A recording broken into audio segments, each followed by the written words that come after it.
여러분 안녕하십니까? 프레스룸 라이브 유한솔입니다. 오늘도 5분 만에 알아보는 오늘의 경제 흐름 뉴스 라이브부터입니다. 한 주가 시작됐습니다. 뉴욕 증시 전망부터 해볼까요? 미국 기업들의 호실적과 무역 협상 낙관 등에 지난주 증시 상승 마감했습니다. 208포인트 올라 44,901의 종가를 기록한 다우지수 한 주간 1.3% 올랐고요. S&P 500은 닷새 연속, 나스닥은 사흘 연속 최고치 기록을 갈아치웠습니다. 이번 주는 어떨까요? 굵직한 일정들을 앞두고 있는데요. 주요 빅테크 기업들의 실적 발표 예정돼 있고 물가 등 주요 지표 공개, 30일 연방공개시장위원회 정례회의, 관세 유예 시한인 8월 1일도 이번 주입니다. 변수가 많죠. 큼직한 뉴스 하나하나에 주목을 하셔야겠습니다. 관세 불확실성은 이번 주 국내 증시에도 가장 큰 변수가 될 것 같습니다. 장 초반 3,228까지 올랐던 코스피는 방향성을 못 정하고 있습니다. 상승에서 하락, 다시 상승. 최신 기준 6포인트 올라서 3,200인데 지금은 또 좀 떨어진 것 같습니다. 보셔야 될 것 같고요. 코스닥 역시 811에서 출발해서 하락 전환에서 현재 803입니다. 31일 미국과의 협상 결과에 시장의 관심이 쏠려 있습니다. 이번 주 경제 일정들은 국내 증시에 어떤 영향을 또 줄까요? 우선 오늘 오전 금융당국의 간담회가 열립니다. 역대급 실적을 낸 금융권에 대통령이 이자놀이에 매달리지 말라고 경고했죠. 관련 메시지가 있을지 보고요. 내일은 통계청 2024 인구주택 총조사 결과가 발표되고 IMF의 세계 경제 전망, 우리의 성장률도 아마 전망이 될 것 같습니다. 지난 4월엔 2%에서 1%로 낮춰 잡았죠. 어떻게 보고 있을지 한번 지켜보도록 하겠습니다. 다음 날 30일에는 한국은행의 6월 금융기관 가중평균 금리가 발표됩니다. 대출 수요 억제가 실제 은행권 금리에는 영향을 줬을지 한번 지켜보고요. 주가 조작 근절 합동 대응단이 바로 이날부터 가동이 되겠습니다. 31일에는 6월 산업활동 동향도 발표가 되는데요. 추경 투입에도 부진했던 실물 경기 지표가 좀 나아졌을지 이번 주에 예정된 주요 일정들이었습니다. 이번 주 내내 또 더울 거라고 하는데 역대급 무더위에 지친 건 사람뿐만이 아니었습니다. 젖소가 지쳐서 우유 생산이 줄고요. 양식장 광어는 떼죽음을 당하고 있습니다. 제주에서 올해 첫 고수온 추정 광어 폐사 신고가 들어왔습니다. 우유의 원유 생산량은 5에서 10% 줄었고요. 계속 더우면 20%까지 떨어질 수 있다고 합니다. 덩달아 생크림 물량도 달릴 수가 있다고 하는데요. 이른 폭염으로 작년보다 생크림 대란이 일찍 찾아오면서 아예 문을 못 열고 있는 케이크 가게도 생겨나고 있습니다. 휴가철 해외 다녀오실 분들 특히 주목을 하셔야겠습니다. 지난해 해외에서 카드 분실 또는 ATM 복제 등을 당한 경우에 1인당 피해액이 평균 130만 원을 넘었다고 합니다. 남의 카드로 옷을 사고 장도 보고 이런 부정 사용 액수가 국내 사례 대비 6배 가까이 되는 겁니다. 미리 해외 안심 결제 서비스 이런 거 신청하고 현재 ATM 등을 쓸 때도 유의를 하셔야겠습니다. 신고 시점부터 60일 이전까지는 카드사가 부정 사용 책임집니다. 잃어버리면 바로 신고를 하셔야겠습니다. 대전의 한 식당 주차장에 걸린 이 현수막이 화제입니다. 프로야구 하나이글스 문현빈 선수에게는 평생 음식이 모두 무료다. 요즘 한화 잘 나가죠. 문 선수가 신인 때 자주 찾던 맛집이라고 소개를 하고 나서 매출이 크게 올랐다면서 응원의 메시지를 전한 건데요. 해당 식당뿐만이 아니고 침체된 야구장 인근 구도심 상권에 모처럼 활력이 돌고 있다고 합니다. 지역 화폐 실적까지 크게 늘고 있다고 하니까 가히 독수리 효과라고 부를 수 있을 것 같습니다.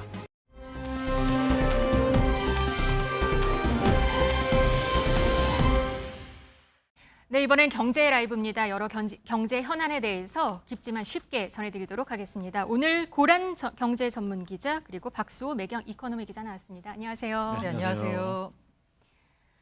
네, 오늘은 민생회복 소비 쿠폰 이야기부터 해보겠습니다. 지난주에는 출생연도 끝자리에 해당하는 요일에 따라서 신청이 가능했는데 고 기자 이제는 달라진 거죠? 오늘부터 누구나 신청이 가능한 거죠? 네, 누구나 신청 가능하고요. 온라인의 경우에는 24시간 열려 있으니까 네. 24시간 신청하실 수 있고요. 오프라인의 경우에는 해당 은행 같은 경우에는 은행 영업점이 오픈하는 시간에 신청하실 수 있습니다. 네. 다만 오프라인의 경우 지역 여건에 따라 요일제가 연장되는 곳이 있거든요. 지자체 홈페이지 전화 문의 통해서 확인하시고 방문하셨으면 합니다. 네, 알겠습니다. 그런데 이 카드를 통해서 소비 쿠폰을 쓰는 경우에 5만 원을 더 받는 그런 기회들이 있다고 합니다. 네. 어떤 내용인지 좀 설명해 주시죠. 이게 근데 은밀하게 지금 움직이고 있는 네. 거예요. 이게 이 정부에서 사실은 이제 카드사들한테 좀 해봐라.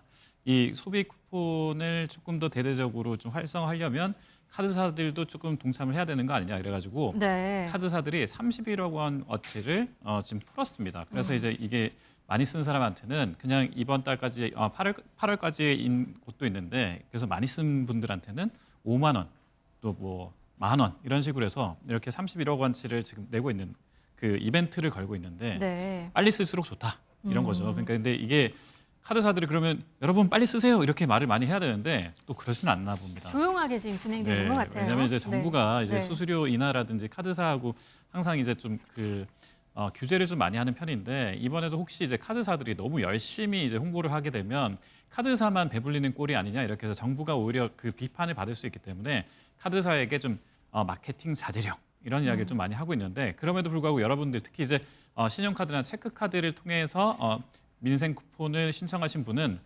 빨리빨리 쓰시면 좋은 혜택이 올 수 있다. 이게 이제 카드사의 조용한 마케팅입니다. 네. 아직 어디로 받으면 좋을지 이 고민 중인 분들도 많으시긴 할 텐데요. 그래도 그렇게 플랫폼마다 지금 혜택도 좀 천차만별인 것 같아요. 한 번 신청하면 이 수령 방법을 다시 바꾸긴 어렵다고요? 네, 일단 받으시면 바꾸긴 어렵고요. 네. 그리고 가장 사실 솔직히 신청하기 편한 건 아무래도 온라인에 좀 익숙하신 분들 같은 경우에는 기존에 사용하시던 신용카드나 체크카드에 받는 게 아마 편하실 것 같아요. 네. 지난 이제 코로나19 재난지원금 나왔을 때도 카드로 수령한 분들이 한 65% 정도 된다라고 합니다. 이번에도 아마 카드 수령이 많을 것 같고요. 카드로 받게 되면 좋은 점은 뭐냐? 기존에 카드 캐시백 있고요. 뭐 청구 할인, 적립 혜택 이게 그대로 유지가 됩니다. 그냥 15만 원만 더 쓴다라고 생각하시면 될 것 같고요. 네. 이 지역 화폐로 받는 경우에는 그 지자체마다 좀 다른 혜택이 주어집니다. 예, 다만 지자체별로 5에서 7% 캐시백을 줬거든요. 근데 요거는 이번에는 재난지원금에는 좀 제외가 된다고 이번 소비 해요. 쿠폰에는요? 네, 맞습니다. 네. 그리고 1, 2차 지원금 모두 11월 30일까지 사용돼야 된다는데요. 여기서 약간 좀 특이한 게 지류형 있잖아요. 종이로 종이를 나오는 받는 거. 거. 네. 요거는 그냥 상품권이잖아요. 상품권의 경우에는 유효기간이 5년입니다. 그래서 11월 30일이 아니라 상품권 받은 날로부터 5년 안에만 쓰면 됩니다. 그래서 이제 그 고령층 사이에는 요 지류형 상품권이 인기를 끌고 있다라고 그것도 합니다. 좀 지자체별로 조금씩 다른 것도 같아요. 그러니까 네. 자신이 속한 맞아요. 지자체가 확인해 에 보시면 따라서 될것 꼭 같아요. 확인을 하셔야겠네요. 그리고 사실 지역화폐 쓰시면 좋은 게요. 신용카드 소득공제율이 15%입니다. 그런데 그렇죠. 지역화폐 공제율은 30%가 적용이 됩니다. 공제율이 더 높군요. 네, 네, 맞습니다. 까지 참고를 하시면 좋겠습니다. 조금 전 들어온 속보 보면은 소비 쿠폰이 일주일 만에 한 78%를 신청을 했다고 합니다. 지금 일주일이 지났는데 그러면 그동안은 어디서 소비를 좀 했을까? 이것도 궁금한데 어떤가요? 이게 아무래도 소비 쿠폰 받으셔가지고 많이 쓰는 게 이제 소상공인이다 보니까 네. 이게 그 중장년층 중심 의류를 판매하는 브랜드 거기에 좀 매출이 많이 늘었다고 해요. 네. 그래서 한 전주보다 한 20에서 35%까지 늘었다라고 하는데 아무래도 이제 뭔가 공짜 돈이 생긴 느낌이잖아요. 그러니까 평소에 사지 못했던 걸 사는 수요가 좀 있는 것 같고요. 그러다 보니까 편의점에서도 평소에 잘 팔리지 않던 양곡, 정유, 과일, 채소 판매량이 커졌다라고 합니다. 식품업계, 외식업계도 활기가 돌고 있고요. 저도 개인적으로는 요걸 가지고 동네 과일 가게에서 그동안 과일. 비싸서 못 사 먹던 과일을 사 먹었습니다. 네, 이 소비 쿠폰 사용처에서 제외돼서 이 지금 전부터 폭탄 세일을 좀 많이 했어요. 대형마트 같은 네네. 경우에는. 네. 근데 이 대형마트에도 소비 쿠폰 사용이 가능하다 이런 안내문을 좀 배치한 네. 곳이 있다면서요. 주말에 가봤는데 네. 여기 그 대형마트에 보니까 입점 안내, 입점 임대 매장 이렇게 써 있더라고요. 그러니까 여기 이제 대형마트에 대형마트에 들어가 있는 네네. 그러니까 매장이군요. 그렇죠. 따로. 입점을 했는데 여기에 보면 이제 그냥 직영점이 있다. 이러면 이제 대형마트는 해당 사항이 없는데 여기 안에 보면 이제 뭐 미용실, 안경점, 뭐 약국, 세차장, 키즈 카페 이런 것들은 소상공인이 여기서 안에서 운영하는데 입점 임대 매장이다 이렇게 나와 있습니다. 그럼 여기에서는 소비 쿠폰이 사용이 가능하기 때문에 그래서 대대적으로 이제 그 대형마트에서 처음에 이제 손님 뺏길까봐 이거 행사 전에는 그 대대적인 할인 그리고 이제 행사가 시작하니까 입점 임대 매장이다 이렇게 굉장히 강조하면서 저희 그 할인점이 꼭 그 쓸 수 없는 곳이 아닙니다. 이렇게 좀 차별화를 많이 맞아요. 하더라고요. 안경점, 약국 네네네. 이런 데도 좀 네네. 들어가 있죠. 알겠습니다. 그런데 이 와중에 또 소비 쿠폰 보이스피싱 주의보가 나왔어요. 아, 네. 참 나쁜 사람들이 부지런해요. 네, 이게 부지런해요. 나오면 네. 이걸 이제 피싱 사이트로 연결하도록 여러 가지 이제 문자를 보냅니다. 게다가 이게 그 불법으로 수집한 개인 정보를 악용해서 왜 우리가 지난주에 보면 끝자리가 신청할 수 있었잖아요. 네. 그 해당 연도 끝자리에 해당하는 사람한테 문자를 보내는 겁니다. 아. 그럼 받는 사람 입장에서는 이거 진짜네라고 이제 클릭을 그렇죠. 하게 되는 거고요. 네. 네, 그래서 지금 현재 코로나19 팬데믹 당시에도 보자면 당시에 재난지원금 줬을 때 뭔가 이거 받으세요라고 하는 그 사이트로 유도해가지고 경찰에 따르면 21년에 무려 3만 건이 넘는 보이스피싱 사기가 발생해서 피해액만 8천억 원에 육박했다라고 합니다. 이번에도 그런 일이 일어나지 않을까라고 우려가 되는데요. 경찰은 절대 URL 클릭하지 말아라라고 당부하고 있습니다. 네, 정부나 금융기관, 각 지역 행정복지센터 등을 사칭해서 인터넷 URL을 보내는 문자 메시지, 이메일, 그런 전화는 절대 반응하면 안 된다고 경찰은 당부하고 있습니다. 꼭 참고하시길 바라겠습니다.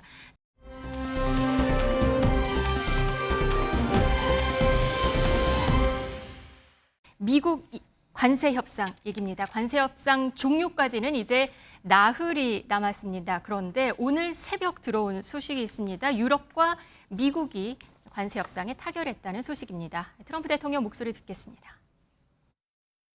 Good news. We've reached a deal. It's a good deal for everybody, I believe. Stabilized on a single 15% tariff rate for the vast majority of EU exports. 15% is not to be underestimated, but it is the best we could get. 네, 유럽은 15%로 합의를 봤습니다. 원래 당초에는 고기자 30%가 예고가 됐었었죠. 네. 그런데 이제 그 이른바 내줄 건 내주고 받을 건 이제 15% 이제 상호 관세율을 받은 건데요. 대규모 투자를 약속했습니다. 일단 에너지를 경우 7천억 달러 정도를 이제 구매하기로 했고요. 추가로 그다음에 대미 투자도 6천억 달러 정도를 약속을 했습니다. 네. 아까 우리가 앞서서 있었던 일본 관세 협상에서도 알 수 있듯이 관세율을 낮춘 대신에 미국에 대한 대규모 투자를 약속했고요. 이건 트럼프 입장에서 봤을 때 내국 정치용으로 굉장히 좋습니다. 우리가 해외로부터 이렇게 많은 투자를 이끌어냈다라고 해서요. 네. 대부분 품목이 지금 15%로 정해지는 것 같은데요.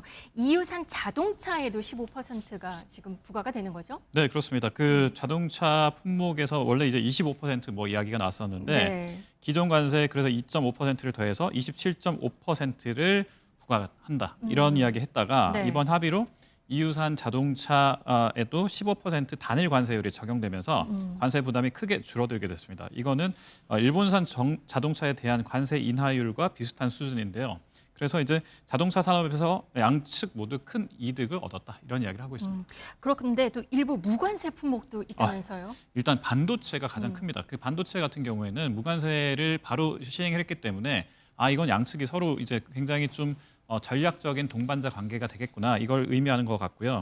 그거 말고도 지금 의약품이라든지 이런 부분들은 조금 문제가 아직까지 타결이 안 됐지만 네. 항공기 또 항공기 관련 부품 이런 것들이라든지 특정 화학 제품 이런 것들은 지금 무관세 상호 무관세입니다. 이거는 그래서 우리가 예전과도 동맹이었지만 이런 거는 확실히 우리가 동맹이라고 할 수 있다. 이런 걸 보여주게 됐습니다. 네, 항공기 및 관련 부품 그리고 특정 화학 제품 그리고 반도체 장비 부품에 네네네. 대해서 지금 무관세다라고 얘기가 나오는 것 같습니다. 아까 말씀하신 대로 이렇게 타결이 된 데는 7,500억 달러죠. 그러니까 우리나라 돈으로 했을 때 얼마인 거예요, 이게? 1,000조 원이 넘습니다. 그렇게 투자를 하겠다라고 얘기를 한 건가요? 일단 그 미국산 에너지를 구매하는데 7,500억 네. 달러고요. 미국에 대한 투자로 이제 6천억 달러를 약속을 했습니다. 그런데 사실 EU 입장에서 보자면 저는 이거 별로 나쁘지 않는 패라는 생각이 드는 게 뭐냐면요. EU 같은 경우에 러우 전쟁 발발하면서 지나치게 러시아에 의존하던 에너지 수입 이걸 좀 다각화할 필요가 있거든요. 네. 그리고 어차피 미국과 협상할 때 지렛대로 활용할 거라면 미국산 에너지를 사자 쪽으로 결론을 낸 것 같습니다. 그냥 에너지 구매에 지금 보니 7,500억 달러. 달러. 3년간을 얘기를 한 것 같아요. 네네네. 이렇게 에너지를 구매하겠다. 러시아산 대신에 미국산을 선택하는 네. 게 되는 거겠군요. 우리가 사실 미국과 협상해서 또 우리가 어쨌든 미국 물건을 사줘야 되잖아요. 네. 대미 무역 적자, 미국 입장에서 보자 적자를 이제 해소하려고 하면 그때 우리가 살 수 있는 품목 중에 하나도 이제 LNG, 가스 이걸 얘기 많이 하고 있는 게 같은 맥락이라고 보실 수 있습니다. 트럼프 대통령이 아까 또 추가 투자 얘기를 했어요. 네네네. 6천억 얘기를 했는데 이게 사실은 그 EU 집행위원장이죠. 폰데어 라이엔. 여기에 또 구체적인 계획은 없다라고 말을 하긴 한 것 같은데 트럼프 대통령은 일단 네네. 말을 한 거죠. 네, 이게 일본과도 마찬가지입니다. 일본에는 5,500억 달러, 이후에는 6천억 달러 투자를 우리가 약속을 받았다라고 했는데 구체적으로 어디다 투자할 건지 그리고 이 투자 범위가 어떻게 되는지 그럼 기금은 어떻게 조성이 되고 어디까지 투자로 볼 건지 구체적인 게 없습니다. 아, 없어요. 그래서 지금 서로 말이 다르게 나오고 아, 있어요. 예. 그래서 이 상황을 이제 우리도 어떻게 보자면 잘 이용해야 되겠다라는 저는 그런 생각이 듭니다. 알겠습니다. 미국과 지금 유럽 관세 협상은 사실 난항이었습니다. 지난 5월 정도였던 것 같은데 50%를 부과하겠다고 트럼프가 얘기를 했던 적도 있었고요. 그리고 이번에도 30% 얘기가 있긴 했었는데 네. 이걸 안 들으면 우리는 보복 관세 뭐 이 얘기도 했어서 사실 EU랑 관세 협상도 쉽지 않을 거다라고 했는데 15%가 결국엔 된 거예요. 그렇습니다. 이게 뭐 근데 잘 생각해 보면 네. 처음에 이제 보편 관세로 10%를 이미 전 세계에 다 지금 현재 트럼프가 때려놓은 상태입니다. 맞아요. 거기에 더해서 이제 4.8%를 유럽에 지금 협상 전까지는 기존 관세가 있었죠. 기존 관세 4.8%가 있었기 때문에 14.8%였는데 이거가 지금 마땅치 않다, 마땅치 않다 그래서 50% 가까이를 이제 부과하겠다. 이랬더니 경고를. 네. 경고를 했더니 이게 좀 그 유럽에서 분위기가 좀 안 좋았었고 그래서 이제 우리는 그럼 어떤 카드를 내밀까 하다가 이번에 거의 1,000조 원과 그다음에 6천억 달러까지 포함해서 거의 뭐 이거는 1,600조, 1,800조 뭐 이런 이야기까지 나오니까 이거는 굉장히 큰 특히 이제 그 에너지 쪽으로 1,000조 원을 사준다는 게 굉장히 네. 큰 이슈가 된 것 같습니다. 그러면 이 15%라고 하는 거는 기존의 4.8%에 네네. 10% 기본 관세가 있었으니까 지금과 크게 달라진 게 없는 결과네요. 그렇죠. 그러니까 이제 지금 이제 한번 연습 게임을 해봤는데 14.8% 가지고도 유럽에서 이제 미국으로 이제 투자를 좀 수출을 해봤는데 이 정도는 좀 감내해 볼 만하다라고 했고 이걸 가지고 이제 추가로 협상을 했을 때 0.2%포인트 오른 것밖에 안 되잖아요. 네. 그러니까 이거 굉장히 한 협상이다 이렇게 정리할 수 있겠습니다. EU 이번에 깜짝 정상회담을 하게 된 데에는 트럼프가 EU 수장에게 직접 전화를 걸었다고 합니다. 그리고 지금 트럼프는 스코틀랜드에 가 있어요. 골프 회동하는 모습도 좀 눈에 띄었습니다. 골프를 치는 거였어요. 그냥 라운드. 왜 저는 스코틀랜드에 갔나 했더니 네. 거기 본인의 골프장이 있었습니다. 네. 거기서 본인 영상도 올리면서 네, 골프장 홍보도 보이네요. 하고 있고요. 네. 네네네. 이 골프장 얼마나 좋은지 아니 이러면서 이제 아. 홍보도 하고 있고요. 그러면서 어떻게 보자면 EU에 가가지고 그 협상을 이뤄낸 건데 네. 트럼프 입장에서 봤을 때는 앞서 말씀드린 대로 사실 뭐 대외적으로 협상도 중요하지만 이 협상의 결과를 대내 정치용으로 활용하는 게 굉장히 중요하거든요. 사실 지금 미국 내부에서는 앱스타인 관련돼 가지고 여러 가지 논란들이 많잖아요. 그렇죠. 근데 그거는 별도로 하고 내가 무역 관계에서 이렇게 좋은 일을 이뤄냈다라는 걸 홍보하기 위해서 EU와 직접적으로 스코틀랜드에 날아가서 협상을 하고 아울러서 6천억 달러 이루는 투자도 이끌어냈다라고 볼 수 있을 것 같습니다. 스코틀랜드에 먼저 갔고 그리고 이제 전화를 해서 초청해서 우리 한번 얘기하자, 단판을 짓자 했고 그다음에 EU 집행위원장이 스코틀랜드로 가서 네. 이제 협상을 하게 네, 된 거죠. 맞습니다. 앞으로 지금 남아있는 일정들도 여러 개 있는 것 같아요. 일단 28일에서 29일이요. 트럼프는 아니지만 스콧 베센트를 포함한 이제 고위급 회담이 미중 회담이 미중, 열립니다. 네. 여기서 이쪽 이제 홍콩 쪽 언론에서 나온 얘기에 따르면 중국의 경우에는 12일이 관세 유예 마감일이거든요. 네. 그런데 요거 아마 90일 또 연장할 수도 있다. 중국과. 네네. 그래서 결론적으로는 아마 에이펙 정상회담에서 트럼프와 시진핑 산에 뭔가 담판이 이루어지지 않을까라는 얘기가 나오고 있거든요. 사실 요 뉴스가 나오면서 유럽과 합의를 했다. 중국과의 관세 협상은 90일 뒤로 미뤄질 거다라는 뉴스가 나오면서 사실 선물 시장 등에서는 반응이 있었습니다. 어떤 반응이 가격이 있었을까요? 상승했죠. 네. 네네. 좋게 보는 거군요. 네네네. 중국이랑은 또 관세 협상을 조금 미뤄지는 맞습니다. 효과가 그러니까 있는. 쉽게 말해서 파국으로 가지 않는다라는 거죠. 시장에 미친 영향을 최소화하면서 양측 간의 합의를 이뤄낼 거다라고 시장이 기대를 하고 있는 겁니다. 네. EU도 이렇게 협상에 성공을 하면서 이제는 우리나라에게 처한 그 압박이 좀 더 강해진 모습입니다. 구윤철 경제부총리는 오는 31일에 미국으로 가서 또 최종 담판이 짓게 됩니다. 그런데 미국이 한국의 조선 산업에 대해서 좀 관심을 보이고 있다고 합니다.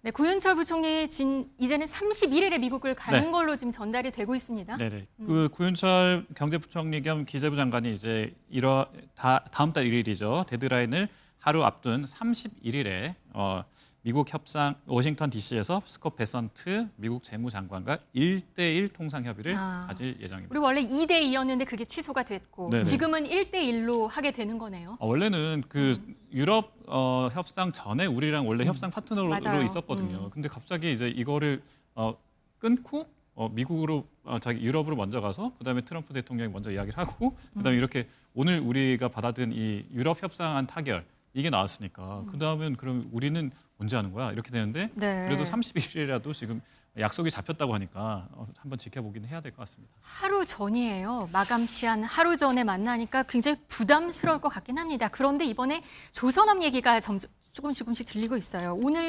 방금 들어온 소식은 김정관 산업부 장관이 러트닉 장관 자택을 방문했는데 거기서 마스가라는 플랜을 제시했다고 프로젝트를 얘기했다고 해. 마가라는 게 원래 미국 트럼프 대통령의 네네. 구호잖아요.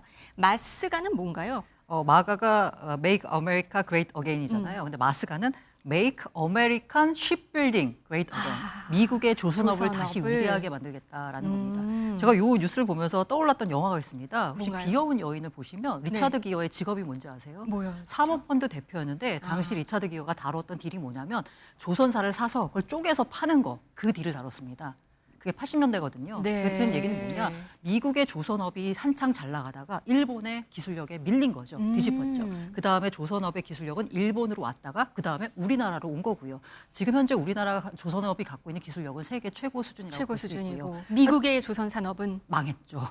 거의 이제 거의 제조업 기반이 무너졌다라고 네. 볼 수 있거든요. 그래서 우리가 지금 마스가를 제안하는 건 뭐냐면 조선업 같은 경우에는 단순한 투자로만 끝나는 게 아닙니다. 투자 이후에 이 조선사를 어떻게 운영할 것인지에 대한 운영 지원도 필요한 거거든요. 네. 그런데 이걸 이제 통틀어서 묶어가지고 금융 지원 플러스 거기다가 조선업도 만들어주고 거기다 운영 지원까지 우리가 패키지로 해서 미국의 조선업 부활을 지원하겠다라는 제안을 했고 이 제안에 네. 대해서 상무장관이 상당히 만족한 반응을 했다라는 얘기가 들려오고 있습니다. 네. 트럼프 대통령 당선 후에 우리나라의 조선 산업에 대해서 이미 관심을 표명을 했다고 합니다. 한번 그 목소리 듣고 오시겠습니다. 미국의 조선업이 한국의 도움과 협력을 필요로 하고 있다고 얘기하였습니다. 한국의 세계적인 건조, 군함과 선박의 건조 능력을 잘 알고 있으며 우리의 선박 수출뿐만 아니라 보수, 수리, 정비 분야에 있어서도 긴밀하게 한국과 협력을 할 필요가 있다고 생각해서 네, 트럼프 대통령 당선이 된 후에 지금 윤석열 당시 대통령과 통화를 한 내용에 대한 브리핑이었습니다. 방금 보신 게. 이때도 조선업 얘기를 했었네요. 네, 이 조선업이 사실 필수 제조업이거든요. 그런데 어떻게 하다 보니까 미국의 제조업 기반이 완전히 무너졌었고 이를 단기간에 회복하기 위해서는 우리나라의 협력이 필수적인 거죠. 그런데 이 또 찾아보니까 트럼프가 예전에 1998년 정도, 1997년 거제도 네네. 조선소를 방문한 일이 있었어요. 네네. 그게 이제 대우조선해양 지금 이제 한화오션이죠. 근데 네. 대우조선해양에 실제로 가봤는데 그때가 이제 지금 그림이 보이네요, IMF 사진이. 저희 경제 위기였잖아요. 우리는. 근데 그때 당시에는 이제 대우조선해양이 대우중공업, 대우조선해양 이쪽이 사실은 좀 힘들었었습니다. 네. 근데 이 힘든 과정에서 혹시 여기에 또 투자에 관심이 좀 있지 않을까? 왜냐하면 트럼프 본인이 이름을 했을 때 대우그룹과 함께 트럼프 월드라는 그 건설 그 건물이 지었잖아요. 네, 그래서 네, 이런 네. 것들을 다 생각해 보면 그때는 대우그룹과 여러 가지 친밀한 부분들이 있었기 때문에 한국에 와서 그때 당시에 대우조선을 이제 현장에 와서 우리나라의 조선이 얼마나 좀 대단한지를 그때 좀 느끼고 갔는데 그게 지금까지 그 도크나 이런 것들은 그대로 남아 있고 훨씬 더 이제 많이 컸잖아요. 네. 근데 조선업이 거기에 더해서 지금 대통령이 되고 보니까 이게 해군력을 좀 강화해야 되는데 이게 아무한테나 맡길 수는 없고 미군의 네네. 해군력 말씀하시는 미군의 거죠? 해군력을 네. 근데 이게 해군력을 강화하려면 결국 이제 구축함이라든지 아니면 또 뭐 잠수함이라든지 이런 건데 이런 것들은 한번 발주하면 8년에서 10년 가까이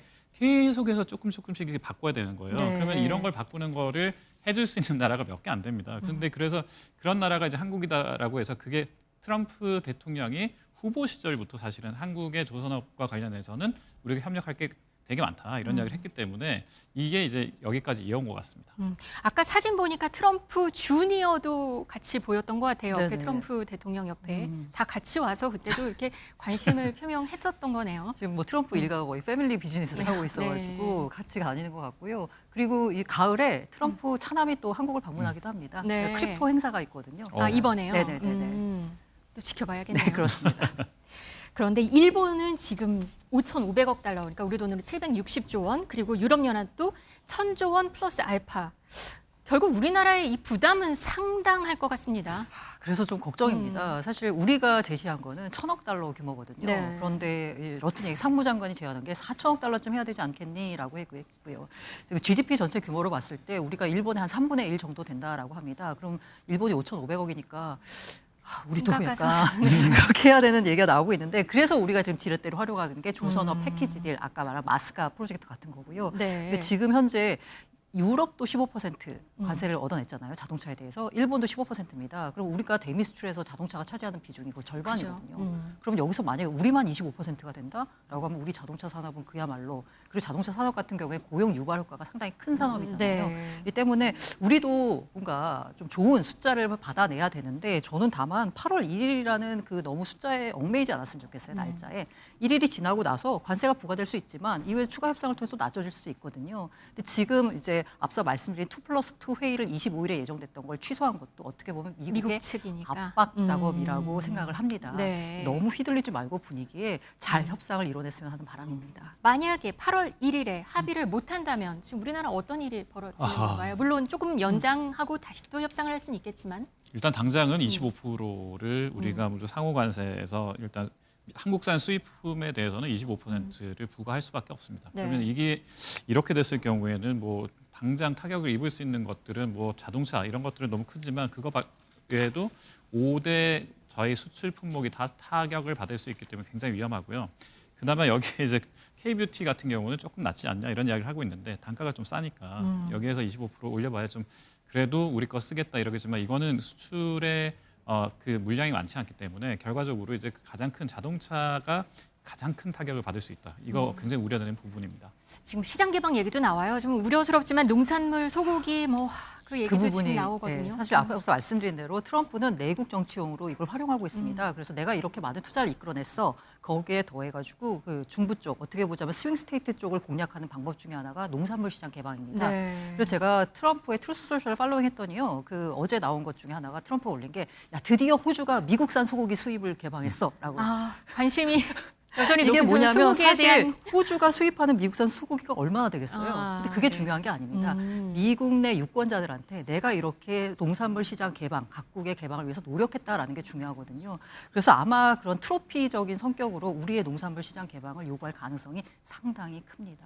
지금 31일에는 구윤철 부총리가 1대1 담판이 예정이 돼 있고요. 그 전에 외교부 장관, 산업부 장관, 통상본부장 모두 다 지금 총 출동한 상황입니다. 막판 총력전이 벌어지겠죠. 네, 그렇습니다. 뭐 지금 그래서 스코틀랜드에 지금 가야 되는 거 아니냐 이런 이야기가 있고요. 실제로 우리 산업부 장관 같은 경우에 스코틀랜드에 지금 간다 안 간다 이런 이야기까지 나오고 있습니다. 이만큼 저희가 그 통상 부분에서는 올인을 한다 이렇게 할 수 있겠고요. 추가 협상을 지금 31일에 추가 협상을 해서 타결이 되지 않으면 사실은 저희가 25%를 진짜 부과받기 때문에 그래서 이걸 어떻게 잘 슬기롭게 풀어낼지가 지금 관건입니다. 네, 다음 달 1일, 그러니까 이번 주 금요일이면 미국이 제시한 상호 관세 부과 협상, 그러니까 상호 관세 부과 그 시한입니다. 이게 정말 임박한 상황인데요. 경제적 충격을 좀 최소화하고 또 국익을 최대화할 수 있도록 마지막까지 어떤 협상에 최선을 다해야 할 것 같습니다. 다음 이야기로 넘어가도록 하겠습니다. 전 세계를 대상으로 강한 협상 드라이브를 하고 있는 트럼프 대통령, 이 주변에 있는 빅테크 기업 CEO들에 대한 관심도 높아지고 있습니다.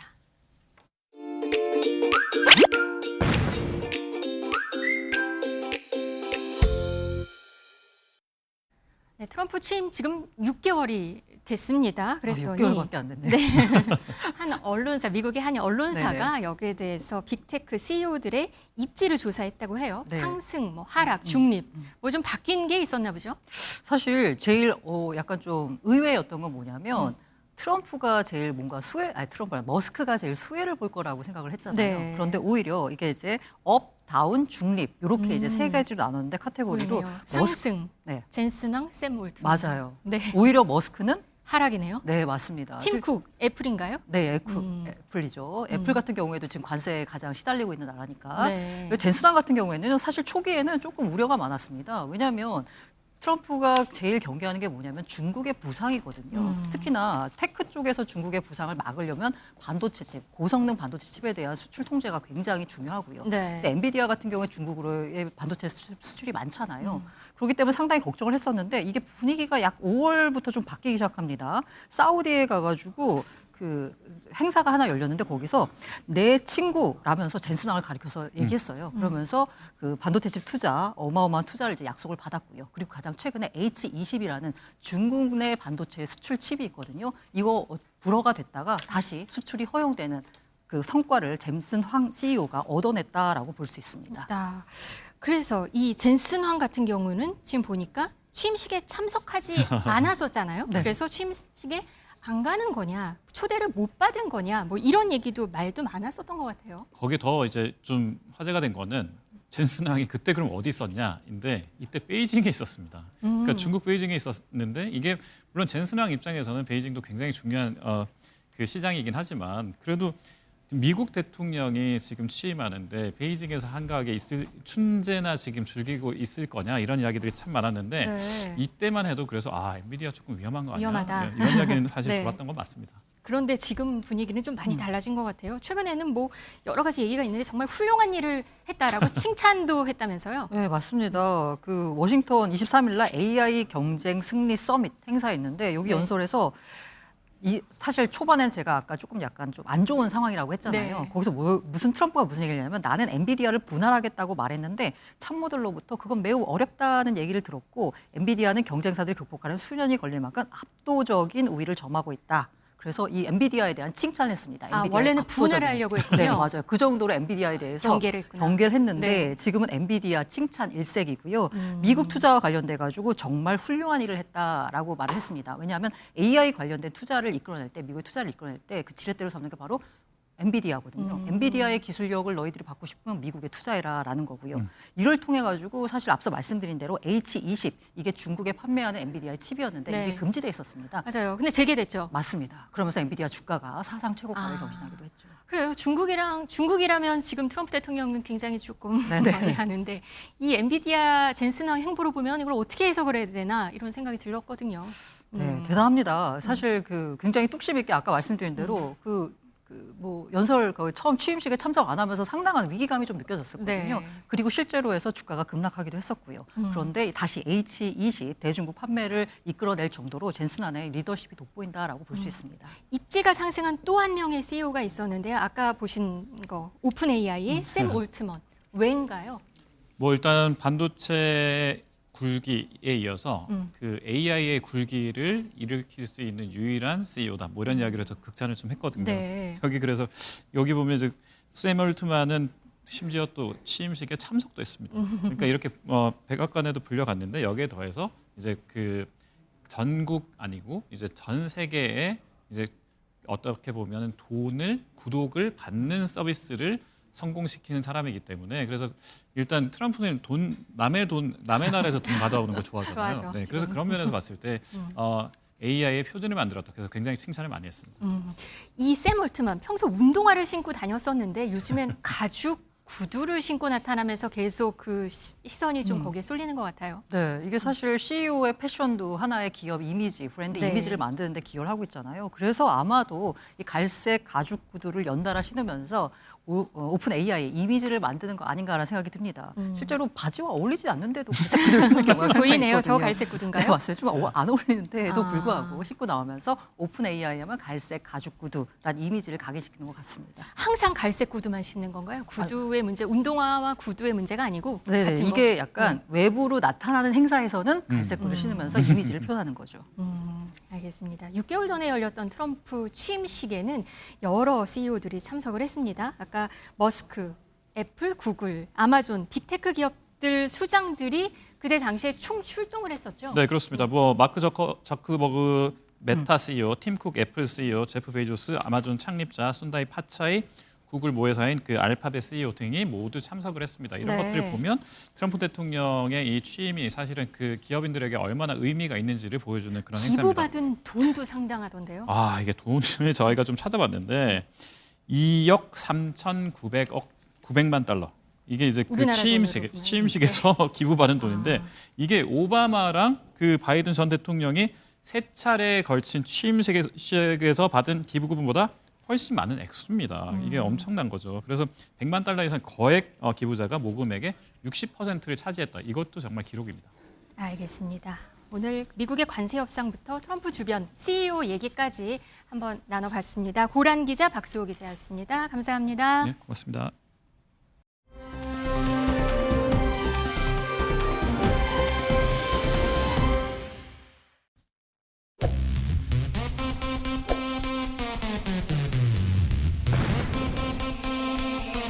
내가 제일 잘 나가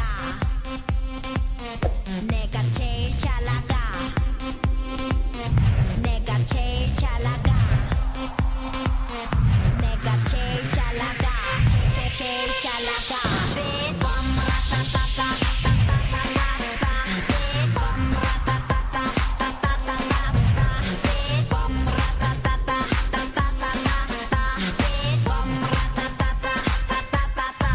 Oh my god. 누가 봐도 내가 좀 줄여주잖아. 둘째 가라면 네 몸이 서럽잖아. Alright. 남들을 따라오지만 난 앞만 보고 지쳤대. 네가 앉은 테이블 위를 뛰어다녀 I don't care. 건드리면 감당 못.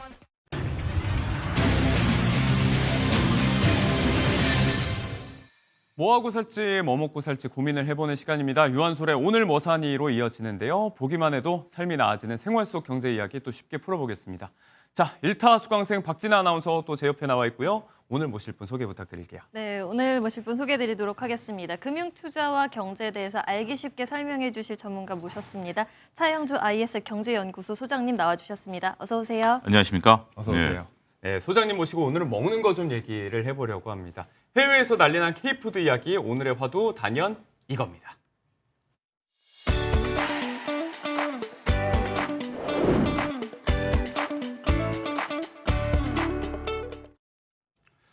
요즘 뭐 K가 앞자리로 들어가는 것들은 해외에서 분위기가 되게 좋습니다. 뭐 K 드라마, K 뷰티에 뭐 K-팝 데모넌터스처럼 이제 K-팝은 콘텐츠까지도 난리인데, 자, 오늘의 주인공의 K는 바로 K 라면입니다. 그 가운데서도 조금 전에 보신 이 매운당 라면, 매운맛의 라면이 해외에서 아주 열풍이 대단합니다. 소장님 드셔보셨어요?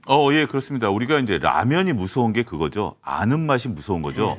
밤에 누군가 주방에서 달그락 소리와 함께 라면을 네. 끓이기 시작하면 없던 식욕도 생기죠. 그거를 이제 우리나라 국민분 중에 참으실 수 있는 분은 거의 없으실 텐데. 한 입만. 예, 근데 이제 이게 해외까지 이제 진출했다라는 겁니다. 해외에 사시는 분들까지 그 맛에 중독이 되고 있는데요. 네. 특히 이제 우리가 매운맛 라면, 매운당 라면 같은 경우 여러 가지 이제 인기가 끌고 있는데 그 인기를 할 수 있는 척도 중에 하나가 네. 우리가 이제 틱톡이라는 젊은 층들이 네, 보는 예, 그렇죠. 그러한 SNS에서 거기에 이제 해시태그가 달린 수를 보면 전년 동기에서 250%나 늘었다라고 합니다. 언급량이 늘었다는 예, 거죠. 그러니까 이제 원래 작년 같은 경우도 우리가 이 라면에 대한 인기가 굉장히 높았어서 많은 분들의 관심이 있었습니다만 갈수록 늘어나기 시작하는 것이 네. 상당히 중요하다라고 좀 말씀드릴 수 있겠고 이 라면의 특정 제품 같은 경우는 1분기 내에 미국에서 대략 한 20%또 판매가 늘었다라고 네. 하네요. 저도 이제 유튜브를 보는데 우리가 이제 국제적으로 결혼하신 분, 이제 한국 분이 국제적으로 결혼하신 예, 예. 분들이 이제 유튜브를 즐겨 보는데 각 나라의 이제 소도시에 사시는 분들이 있어요. 네. 근데 그분들이 사는 소도시까지 이 라면이 오. 슈퍼에서 판매되고 있는 것들이 최근에 네. 나타나기 시작했다라는 것이 고무적이다라고 할 수 있겠습니다. 열풍에 뭐 불이 붙어서 꺼질 기미가 안 보인다는 건데 조금 전에 드셔보셨냐는 질문에 네. 답을 안 주셔서. 예, 저는 솔직히 먹어보지는 않았습니다만 네. 원래 좀 매운 것에 대한 좀 거부감이 좀 있어요. 근데 저희가 이제 방송하기 전에 이제 두 분께 좀 여쭤봤더니 먹을만 하네요. 그래서 저는 이제 오늘 저녁 때 한번 좀 도전해보고 혹시 다음에 또 이 말할 기회가 있으면 네, 네. 맛을 제가 한번 알려드리도록 하겠습니다. 그것도 기대해 보도록 하겠습니다. 저는 이제 좋아는 하는데 매운 걸 저도 잘 못 먹어서 즐기진 못해요. 못하고 나온 지가 한참 됐잖아요. 네네. 진아 아나운서는 좀 즐기나요? 저는 면 요리 매우 좋아해서 어제도 점심으로 라면을 먹을 정도였습니다. 어제 날이 너무 더웠잖아요. 네. 라면을 차갑게 해서 냉라면으로 즐겨 먹었고요. 평소에도 매운맛을 좋아해서 매운맛 라면을 많이 찾는 편입니다. 매운 거 뭐 잘 드신대요. 예, 부럽습니다. 네. 예, 예. 한국인인 저나 이제 소장님 네. 같은 경우도 쩔쩔맬 정도로 매운 네. 맛들인데 매운 거 그렇게 못 먹는 해외 사람들이 그렇게 좋아한다고 하니까 좀 의문이기도 하고 뭐 어떤 매력이 있는 걸까요? 글쎄요, 매운맛이다라는 것은 어떻게 보면 요즘 젊은 층들이 매운맛을 이제 할 수 있는 뭐 스트레스를 많이 받는다라는 네. 분들도 이제 나이 많으신 분들은 그러겠습니다만 젊은 층들에게 하나의 유행인 것 같아요. 우리나라에서도 이 라면뿐만이 아니라 네. 또 특정 매운 식품에 대해서도 젊은 분들이 많이 선호를 하다 보니까 매운맛이라는 게 어떻게 보면 뭐 딱 스트레스를 확 날려준다라든지 네. 기분을 전환한다라든지 이런 부분에 있어서 역할을 충분히 하는 부분들이 있고 네. 또 우리나라 매운맛이 어떻게 보면 이제 고추에서 나오는 거 아니겠습니까? 그렇죠. 네. 다른 나라 고추랑 좀 다릅니다. 이 부분도 좀 잠깐 설명을 드려야 되는데 우리가 네. 이제 멕시코 고추라든지 태국 고추가 맵다라고 네. 소문이 나 있습니다만 제가 알기로는 이 고추는 순간 매웠다 사라진대요. 그러니까 확 매웠다 사라지지만 네네네. 우리 고추는 은은하게 퍼지는 거 있지 뒷맛이 좀 않습니까? 남죠. 예. 맞아요. 그러다 보니까 이 맛이 좀 중독성이 있는 게 아니겠나 네. 이렇게 설명이 가능할 것 같습니다. 이제 또 그리고 경험주의적 소비 심리를 좀 자극하는 측면이 있다라는 말씀도 해주셨는데 이제 이 이야기를 좀 해보자면 사실 이 인기에 한몫하는 게 또 이제 K-팝 아이돌이라든지 글로벌 스타들이 자꾸 라면 들고 있는 사진들 올리면서 이게 약간 밈화가 되고 있다는 얘기가 있어요. 최근에는 맞습니다. 블랙핑크 리사 씨가 또 하나 올렸다면서요? 네, 유명 아이돌 그룹 블랙핑크 리사 씨가 지난 18일에 SNS에 사진을 올려서 화제가 됐는데요. 해외 공연 투어가 끝나고 나서 이 매운맛 라면을 안고 있는 해맑게 웃는 모습이 포착이 됐습니다. 행복해 보이네요. 네, 이 게시물에 좋아요 수는 폭발을 했고요. 또 외국 팬들은 많은 관심을 가졌는데요. 리사가 먹는 라면이라면 나도 한번 먹어보겠다라면서 그러니까요. 매운맛 라면 챌린지가 펼쳐질 정도였습니다. 또 2년 전에는 같은 그룹 member 로제 씨가 명품 네. 가방 안에서 매운맛 라면 소스를 꺼내는 모습이 포착이 돼서 또 주목이 됐었는데요. 미국의 인기 래퍼 카디비도 직접 운전을 해서 라면을 사러 가고 네. 또 집에 와서 끓이는 모습까지 영상으로 남길 정도로 라면은 엄청난 인기를 끌고 있다라고 할 수 있겠습니다. 네, 지금 보여드리는 지금 장면이 이제 미국에서 굉장히 인기 있는 세계적으로 스타인 또 래퍼 카디비가 또 지금 이 매운탕 라면의 까르보나라 버전을 또 들고서 직접 요리해 먹는 영상을 올리면서 어떤 이제 모방 심리라든지 경험주의적인 소비 이 심리들을 좀 자극하는 그런 콘텐츠들이 많이 나오면서 열풍이 좀 탄력을 받고 있다 이렇게도 얘기해 볼 수가 있을 것 같습니다. 이 열풍이 꽤나 실질적이고 뜨겁습니다. 일단 돈 얘기로 좀 넘어가 볼 텐데 제조사가 삼양식품이에요. 라면 수출액은 사상 최대치를 기록했고 실적은 연일 최고치를 지금 경신하고 있다고요. 예, 이 부분을 설명하기 위해서 예. 우리가 블랙핑크 다 아시겠습니다만 혹시 리사 씨가 어느 나라 사람인지 헷갈리시는 분들을 위해서 태국 분이시거든요. 그렇죠. 네네. 그러니까 태국 분이 이렇게 매운 라면을 먹는다?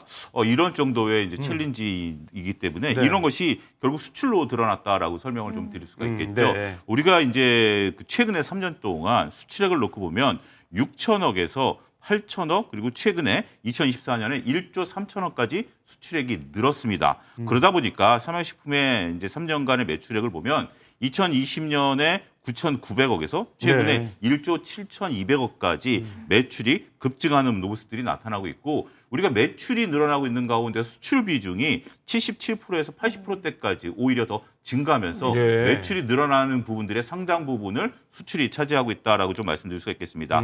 여기에 더해서 최근에 삼양식품이 밀양의 공장을 이제 증설을 했는데요.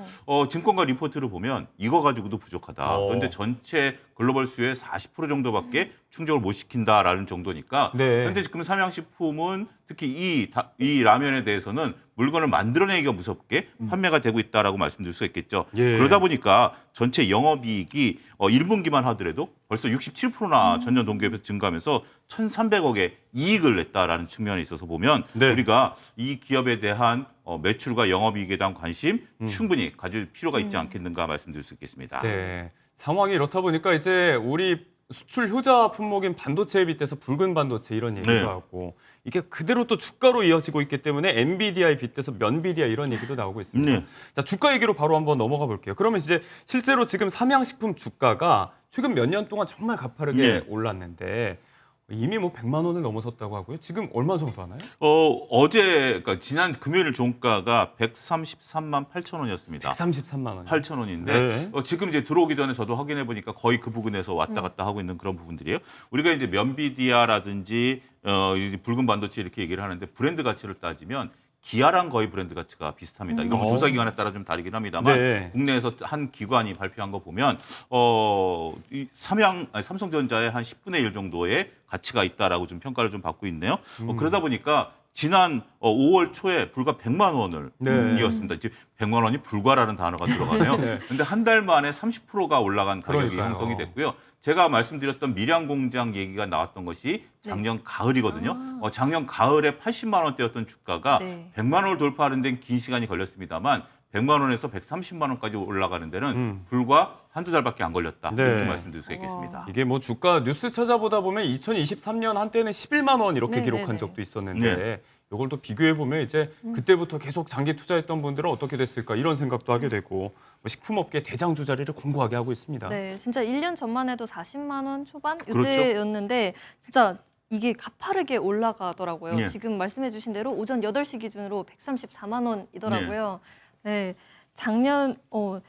작년에 들어갔으면 참 좋았겠다 싶지만 들어가지 못했지만 지금 사면 저라면 몇 주 못 살 것 같아요. 지금 이렇게 이 정도라면 도전해봐도 되는 건지 앞으로의 삼양식품 실적과 전망이 어떻게 될지 이게 궁금하네요. 너무 올라서. 예, 근데 우리가 이제 주식이라는 것은 저도 미래는 모르는 거기 때문에 뭐라고 말씀드리기는 어렵습니다. 그런데 어떻게 보면 삼양식품은 대표적인 교과서적인 주가의 상승 패턴을 나타냈다라는 점을 좀 말씀드릴 수가 있겠어요. 네. 주식 투자하시는 분들 대부분이 아시는 이제 피터 린치라는 분이 있습니다. 네. 그분이 쓰신 책에 보면 주위에서 잘 팔리는 그러니까 우리가 많이 이제 먹는 거라든지 잘 팔리는 소비 제품이라든지 이런 것들에 관심을 기울이고 그것을 만드는 기업이 무엇이냐, 그 기업의 주식을 사라라는 얘기를 네. 그분의 책에서 우리가 확인이 가능하거든요. 근데 말씀하신 것처럼 지금 이제 앵커께서도 뭐 우리가 이제 진아 아나운서 같은 경우도 네. 충분히 라면을 좋아하시면 네. 이 라면 기업의 주가를 볼 수 있었다라는 거죠. 그리고 주위에 이제 물어볼 수 있죠. 너도 먹니? 맛있었니? 라고 보는 거고 우리가 유튜브를 보거나 말씀하신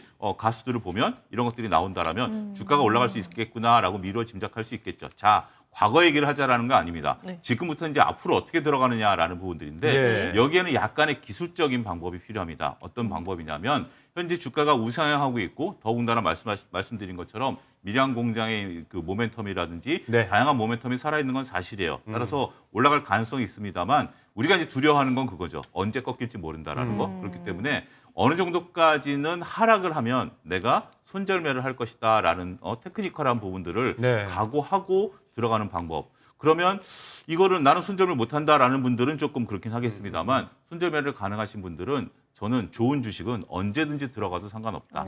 이렇게 좀 말씀드릴 수 있겠습니다. 네. 2023년 뭐 11만 원에서 시작해서 작년 뭐 60만 원 거쳐가지고 끊임없이 주가가 우상향을 하고 있는데 자, 그 흐름이 언제까지 이어질지 진아 아나운서는 고민을 좀 잘해보고 네. 성공적인 투자 되시길 네, 바라겠습니다. 알겠습니다.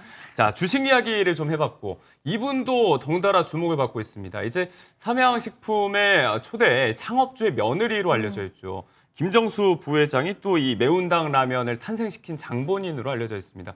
거의 뭐 이제 불닭의 어머니라고 얘기도 하더라고요.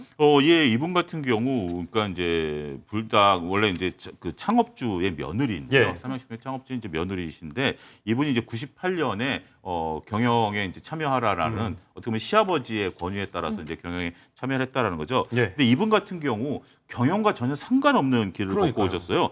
예술을 하셨는데 작곡과 사회복지를 전공을 하셨거든요. 그러다 보니까 경영하고는 상관없는 거다라는 부분들이 있었는데 우리가 이제 삼양식품이 몇 가지 경영상에 이제 부침이 있었습니다. 네. 우리가 기억하기 좀 힘든 뭐 일종의 파동도 좀 있었고요. 네. 그다음에 경영권 분쟁 문제도 좀 있었고 그런 상태에서 며느리분이 회사를 지키다 보니까 이분은 정말 아무것도 모르고 이를 악물고 나는 일을 했다라고 말씀을 좀 하세요. 네.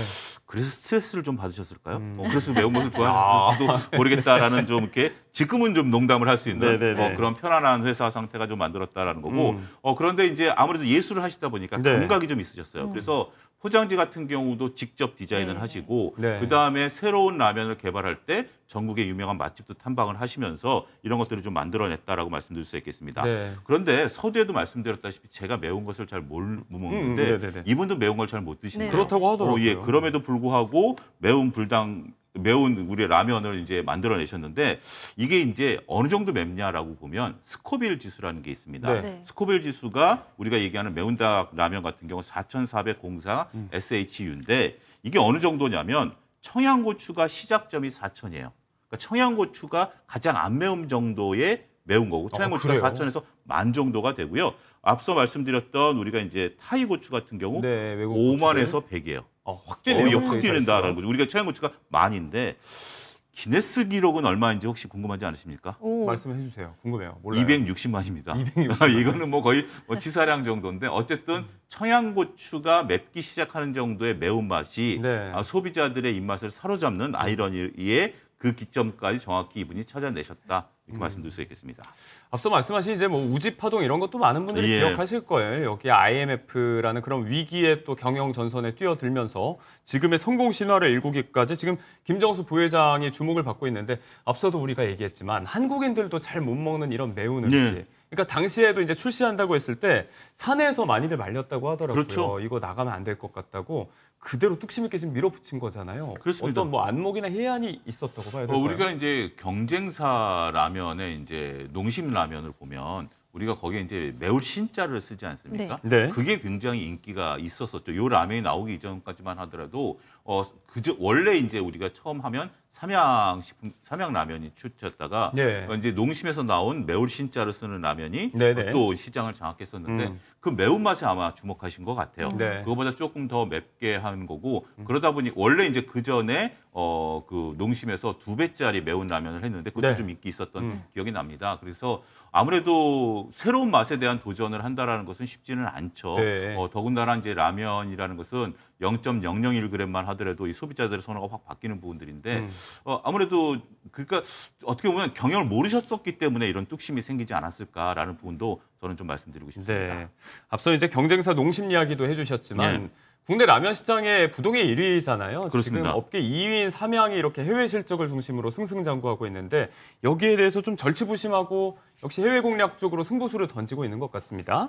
수출용 라면 포장지에 코리아 넘버원이라는 문구를 새겨 나가기 시작했습니다. 이게 뭐 해외 사람들한테 당신은 잘 몰라서 그렇지 원래 한국에서 라면 하면 농심이야. 약간 이런 거 알려주는 차원인 것 같아요. 예, 그렇습니다. 우리가 이제 해외로 진출한다라는 것은 우리가 이제 중국에다가 이제 삼양식품이 해외 1호 공장을 좀 세웠고요. 예. 말씀드린 농심은 이제 미국에다 공장을 좀 세웠습니다. 그래서 이제 이 제품을 만드는데 지금 우리가 인기를 끌고 있는 이 매운맛 라면은 국내에서 대부분 다 생산을 합니다. 특히 이번에 밀양 공장과 또 이제 다른 공장도 국내에다가 지을 생각이고요. 네. 물론 중국에서도 생산을 하고 있습니다만 중국을 제외한 우리가 이제 농심과 좀 차별점이 있다라면 네. 국내에서 만들어서 다 수출한다라는 면에 있어서 네네. 수출 효자 상품으로서 우리가 특별히 역할을 한다라는 면이 좀 차이점이 있지 않겠는가라는 점도 네. 말씀드릴 수가 있겠습니다. 네, 라면 이야기를 저희가 좀 두 업체를 중심으로 좀 길게 해봤는데 해외에서는 또 라면에 이어서 김밥도 그렇게 인기라고 합니다. 특히나 즉석에서 데워서 먹을 수 있는 이 냉동식품 형태의 김밥이 또 미국과 중국에서 불티나게 팔리고 있다고 하는데 이거 매운당 라면에 열풍이 있는 거 아닌가 그런 기대감 섞인 이야기도 나오고 있어요. 어떻게 보면 서두에 말씀하신 것처럼 유현수 랭커 말씀하신 것처럼 우리가 K푸드에 대한 인식들이 많이 이제 개선이 됐고 네. 이 K푸드에 대한 글로벌 이제 소비자들의 관심이 좀 높아진 거죠. 그러면서 이제 우리가 많이 라면하고 또 찰떡궁합은 뭐죠? 김밥이죠. 김밥이요. 라면의 김밥이죠. 빠질 수가 없죠. 그러다 보니까 이제 김밥인데 이 김밥을 우리 또 이제 기술로 네. 이게 냉동으로 만들어냈다라는 거죠. 그거를 해동을 하고 나면 우리가 즉석에서 싼 거와 비슷한 맛을 구현해냈다라는 측면에 있어서 상당히 고무적이다라고 좀 말씀드릴 수 있겠고 네. 우리 화장품하고 라면의 저는 공통점이라는 게 네. 화장품 같은 경우도 여성분들이 화장품을 한번 바꾸고 나면 그게 내 피부에 맞으면 계속 쓰시잖아요. 맞아요. 가격과 브랜드에 그렇죠. 상관없이 결국 입맛도 마찬가지인 것 같아요. 한번 길들여지게 된다라면 네. 더군다나 이제 냉동 김밥 같은 경우는 좀 건강식품이다, 간편식이다라는 인식이 있기 때문에 예. 서양 입장에서 보면 간편식이라는 건 패스트푸드밖에 없었지만 건강식은 아니었잖아요. 그런 측면에서 상당히 좀 중요한데 우리가 이제 풀몬 같은 경우 중국에서 네. 그 올해 7월까지 누적 240만 줄이 팔렸습니다. 오. 240만 명, 한 240만 122줄씩만 먹었으면 120만 명, 뭐 이렇게 정도 됐겠죠. 네네. 상당히 많이 늘었고, 그 다음에 이제 뭐 CJ 제일대당 같은 경우도 서양 쪽에 이제 서구 쪽에 네. 이러한 김밥들을 계속해서 수출하고 있다라는 측면이 부각이 되고 있다라고 말씀드릴 수 있겠습니다. 라면부터 김밥까지 뭐 해외 시장 공략이 아주 뜨겁게 경쟁이 좀 예. 불이 붙고 있는 것 같습니다. 요거는 제가 좀 설명을 하고 넘어가자면 이제 대표적으로 또 인기 있는 K푸드 중에 하나가 삼겹살인데 네. 해외 드라마에서 그렇게 삼겹살 먹는 어. 장면들이 많이 연출이 네. 되고 있다고 하더라고요. 네, 저희 입장에서는 이제 삼겹살 그렇게 먹는 거 아닌데 하고 훈수두고 싶어지는 그런 장면도 좀 화제가 되고 있고 아무튼 이런 것도 K푸드의 위상이 좀 높아졌다는 걸 볼 수 있는 부분인 것 같습니다. 삼겹살 하면 짝꿍처럼 따라 나오는 게 또 이제 전통주 소주인데 이 맞아요. 경우도 요즘 인기라면서요? 네, 전통 소주를 현지인 입맛에 맞게 새롭게 해석해서 나온 제품이 미국 시장에서 매우 인기라고 하는데요. 한국 소주의 미국 진출은 이 수치로도 확인을 해볼 수 있습니다. 지난해 한국 소주 수출액이요 1억 1,400만 달러를 네. 기록을 했고요. 10여 년 만에 처음으로 1억 달러를 돌파한 어휴. 셈입니다. 2022년부터 계속 매년 성장세를 이어가고 있는 상황입니다. 네. K라면으로 시작했지만 저희가 이제 대표적으로 주목받고 있는 K푸드들 이야기 쭉 해봤습니다. 거의 뭐 우리 음식의 전성기가 시작됐다라고 봐도 될 것 같은데 앞으로 이 분위기 쭉 이어질 것 같습니까? 짧게 전망을 좀 해주신다면요. 예, 그렇습니다. 우리가 이제 먹기 시작했다라는 것이 굉장히 좀 중요한 포인트가 됐다라고 말씀드릴 수 있겠습니다. 예. 먹는 제품은 경제학적으로 가격 비탄력성이다라는 용어를 씁니다. 탄력성이라는 것은 가격에 민감하게 움직이지만 네. 솔직히 지금 우리가 라면이라든지 김밥을 먹으러 갈 때 가격은 별로 생각 안 하고 먹고 싶어서 먹잖아요. 그렇죠. 이런 부분들이 이제 서양 사람들한테 적용이 됐다라는 측면에서 보면 네. 관세 문제가 됐던 어떤 문제가 됐던 크게 문제되지는 않을 것이다. 저는 그렇게 전망하겠습니다. 네, 장기적인 관점에서 K푸드의 발전 가능성까지 한번 짚어봤습니다. 차영주 소장님과 함께했습니다. 고맙습니다. 감사합니다.